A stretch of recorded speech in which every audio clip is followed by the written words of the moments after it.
انانیت، نفسانیت اور روزہ۔ انسان جنت کی راہ کا ازلی مسافر ہے۔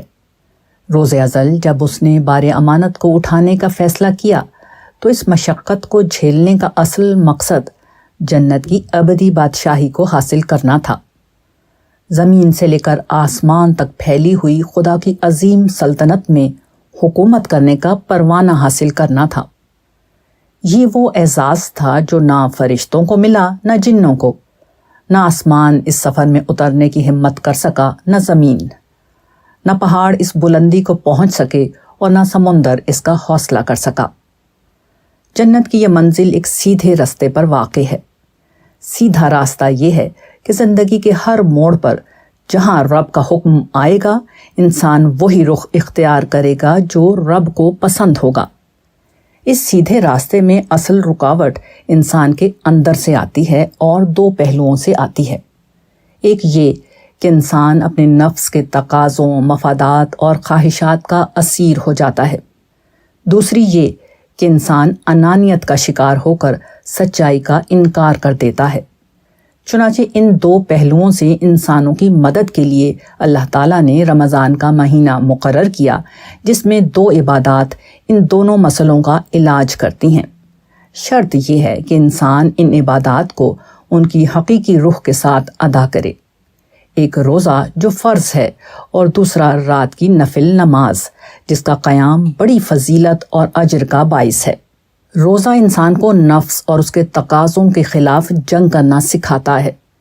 یہ انسان کو بتاتا ہے کہ انسان کا ارادہ اتنا طاقتور ہے کہ وہ اپنے آپ سے لڑ کر اپنی بنیادی ضرورت، بھوک اور پیاس اور اپنی بنیادی خواہش یعنی میاں بیوی کے تعلق سے خود کو روک سکتا ہے۔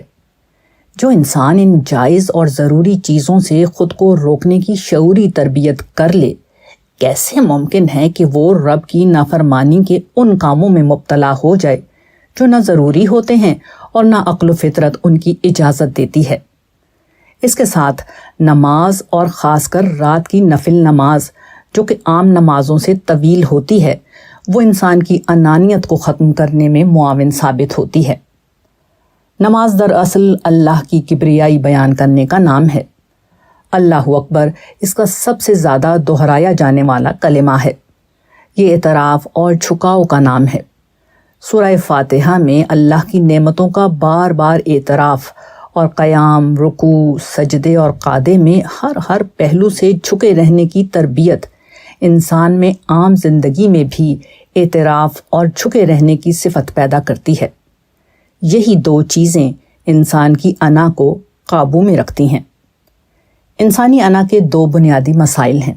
ایک یہ کہ یہ اعتراف نہیں کرتی، اپنی غلطی ہو یا کسی دوسرے کی خوبی اور بڑائی کا اعتراف کرنا ہو۔ انسان ان دونوں مواقع پر پیچھے ہٹ جاتا ہے۔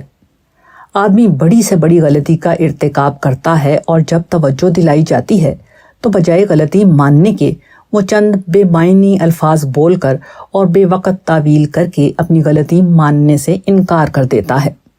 یہ انا کی وجہ سے ہوتا ہے۔